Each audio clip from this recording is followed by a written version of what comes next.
Gurraachi kunoo goota boratu biyya abbaa isaa diinaaf laatu. Dhiigichee kunoo rooba fakkaata obsi lammii koo barri jibbaata fayyaan dhawaata.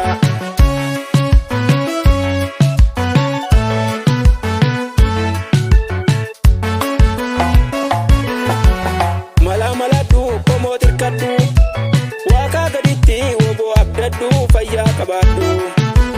Fiixessi barii isaa ganama yeroodhaaf malee booddee dhabama. Waliin qoodinaa lakkii yaa nama waliin qoodinaa lakkii yaa saba. Faayaan faayamee anis waamame seenaan goototaa yooma awwaalame hortee kenname. Handhuurta Oromoo Shaggar Finfinnee naannessee goonna abdiin kunne. Rasaasa ba'ee kunoo dhukka'ee waan biraasee hin woboo as ga'ee. Garaa gaggalaa akka galaanaa Oromoon kunoo kaatee wal faanaa. Roobatu roobee margaa biqilchee goonni goototaa qabsootti cimsee. Dhiigni dhiigumaa hin ta'uu bishaanii diinaaf gabroomuun mi'aan gayoomii.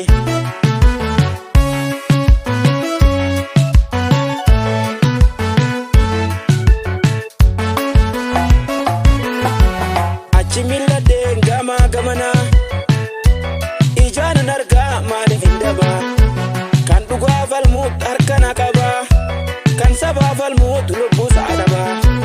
Laalama sabaa isa hubatee goota dhaammatee goonni hirkaa fuudhee qabsoo jabaatee. Aduun galgalaa gadiin diimataa goonni goototaa sabaaf dhaabbata. Dhaammata dhaamee goonni wal waamee hidhannoo diinaa irraan dachaane kunurraane. Nuti yaa Oromoo maaluma taane qabsoon Oromoo waan taphan taane.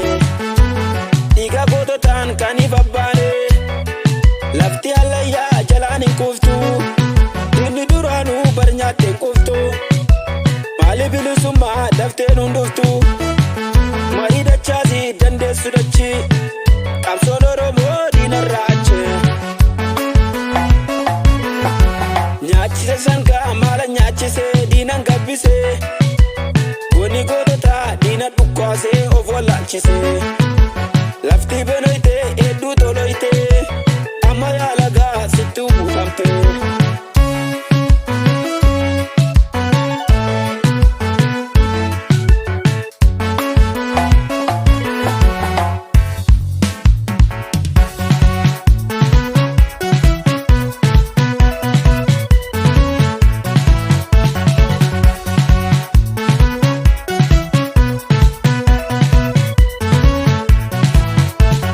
Utubamtee raggaafamtee alaa keessaan walitti hidhamtee madaqfamtee hin jiraannu bilisummaan haa jiraannu. Osoo jiru soban laaku milammii koo shaamatee eessinii baku.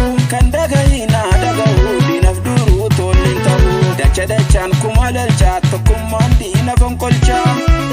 Baasin mallee ni kaafamta yalammii too alaabaa ta'ee ni dhaabbatta. Dhaaban dhaabee gajjabeesse